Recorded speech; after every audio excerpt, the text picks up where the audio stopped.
યુવાનોને એક વિનંતી કરી દઉં કે બીજું કંઈ કરો કે ન કરો, પણ એક કામ કરજો, લગ્નને લાયક ઉંમરે પરણી જાજો. કારણ કે ગીતા મંદિર એસટી ડેપો પહોંચવામાં જો તમે બહુ મોડું કરો ને તો લક્ઝરી બસ તો બધી ઉપડી જાય, પણ સાદી એ ઉપડી જાય. કાળા પાટિયા વાળી લોકલ બસે બધી ઉપડી જાય અને પછી સરખેજ ગાંધીનગર હાઈવે ઉપર ઉભા રહીને ખટારાના હાથ લાંબા કરવા, એ મને કોક લેતા જાઓ, એ મને કોક લેતા જાઓ.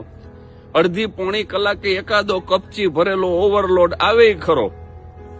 8 ટનનું પાસિંગ હોય ને 12 ટન માલ ભર્યો હોય,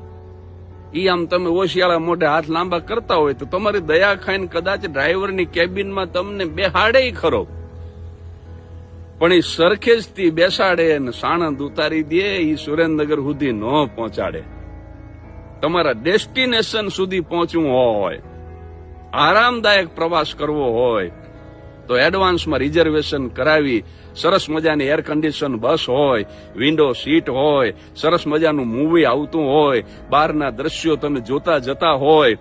આવો આરામદાયક જીવન પ્રવાસ જો તમારે કરવો હોય તો વિનંતી કરું છું યુવાનોને કે લગ્નને લાયક ઉંમરે પરણી જાજો વાલા.